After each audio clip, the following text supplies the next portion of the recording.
Hey folks, Detai from the future here. We are heading off to Route 212 for one of the sloggiest routes in the game, second to another route that we haven't reached yet. Sloggy not because there are a ton of trainers, or because it's difficult, or because it's incredibly long, but due to the environmental hazard of the mud right there. Mud slows you down, you'll get stuck once in a while. I think there may possibly be a way to figure out how not to get stuck. I think in Platinum they changed the visuals a bit to make it obvious where you can and can't walk. And maybe that's present but less obvious in Diamond and Pearl, but I definitely was not aware of any way to tell back when I filmed this, and I'm only somewhat aware of one now. Anyway, this is another rainy route. So water types will have fun here, and you can catch a variety of water types, including Wooper and Quagsire. Quagsire, one of the greatest minds of our generation. Would highly recommend one. And that means you've got more fissures on the water there.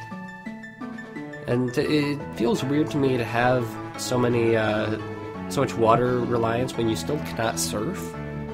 Like, this seems like a prime opportunity to have alternate paths where you can get through the route either by land or by sea, or by river as it may be. But such is not the case, and I'm not really going to fault them for it, just because surf is kind of a good move and kind of needs to be saved for later on in the game. Anyway, you'll see a lot of barboaches here, which I believe I mispronounced way back in the day. Lots of barboaches and a number of shellos, because the Wooper line, the barboach line, and the shellos line are all water ground types, which are basically mud. And mud is the theme of the day, so that means you'll see a lot of them. Other than that, Geodudes, because you haven't seen enough of those by now. Absolutely not, no sir. And we do have these tight ropes or whatever. I'm not entirely sure if they're like fallen logs or tight ropes or what. But they are a cool alternate way to go up above the mud. And I believe you may be able to completely bypass mud if you so desire, but that does mean you have to bring Cut along. And by this point, halfway through the game, you probably have 6 Pokemon on your team.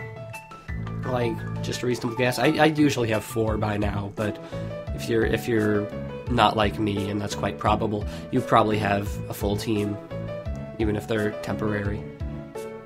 So yeah, you can completely bypass the mud doing that. And that's good, that's good. I wish a certain route later took that lead, but alas, no. Anyway, you'll find a variety of vitamins on this route. Vitamins are good. I would highly recommend them. And that police officer only fights at night.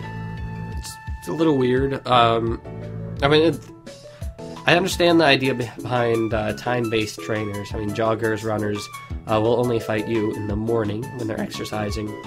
And policemen will only fight you at night because they think you're some sort of delinquent to be out at night.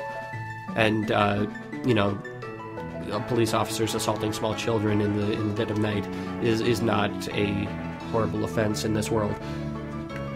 But yeah, beyond the mud and the tight ropes, there's not a whole lot to this route. There is definitely a lot better Pokemon diversity. I mean, you got Napalm there. You saw there was some starter usage a little bit before. And I do like that there are multiple ways to get through this route. It's just that it's a route, and it doesn't take much effort to get through it. It doesn't take a whole lot of brain power. And, you know, that's a criticism you can make of a lot of routes, but at the same time, if you can make it of a lot of routes, they should probably do something about that. I don't know, just saying. Like, how if you're gonna make Cut a mandatory TM, is there a way you can do it to make it a more interesting kind of puzzle element? How can you make these more than just routes? How can you make them gameplay experiences that make you think, not just mash the A button to kill enemies? like, they generally reserve their puzzles for dungeons and gyms, and since gym puzzles are getting a little silly, it seems like this would be a good opportunity to stretch their mental capabilities and make some more natural-feeling puzzles. But, you know, what do I know? This is a whole bunch of light, feathery jargon that doesn't really make the transition into hard game design very smoothly. So, why are you stealing? What's wrong with you, past self? Probably low on PP or something.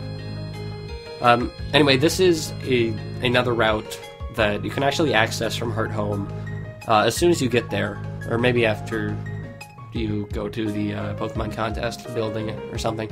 I'm not entirely sure. But I'm sure I've mentioned it. This actually section of the game can be done in either order. You can fight Crash or Wake and then Maylene, or vice versa. And again, I do like the non-linearity there, the choice. I dislike that they eliminated it in Platinum. But yeah, that also kind of makes the leveling a little weird, because it makes the end of this route, this section, this gauntlet, easier than the beginning, and that just feels weird.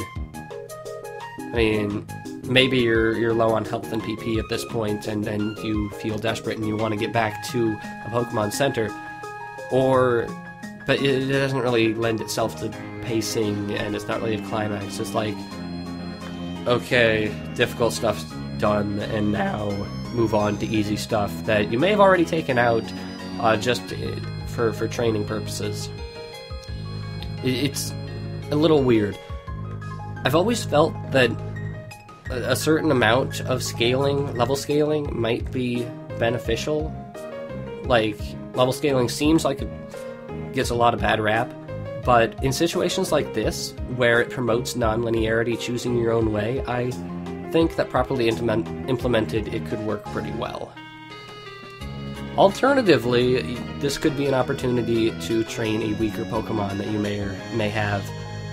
Like maybe you caught a Wooper and you want to train them here. That would be perfectly decent, although you'd probably want to train them in a cave or something.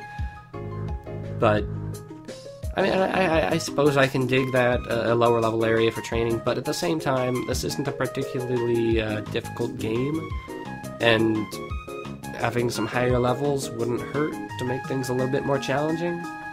I don't know.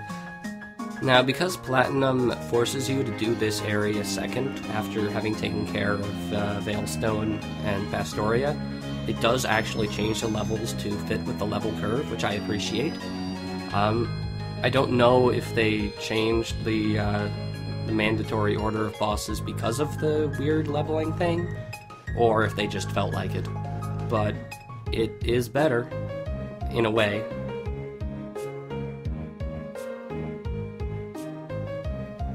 And that more or less takes care of this sequence of routes. As you can see, I was kind of on my last legs here. I most definitely was running low on PP and didn't want to dash back to heal up. Otherwise I'd be using... Oh wait, I do have aerials. I don't know what I'm doing. I don't know. I guess I'm just weird. I'm out of returns, that's probably it. But yeah, that takes care of that, and once we take care of at least one more police officer... Jesus Christ, why are there so many?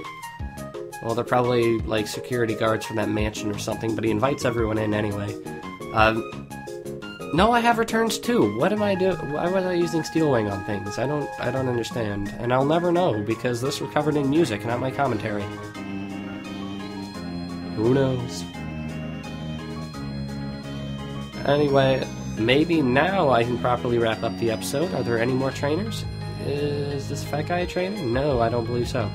So, that takes care of that gauntlet, finally, and we can head back to Hearthome and get ready to fulfill that errand that Cynthia sent us on. So, I will see you guys next time.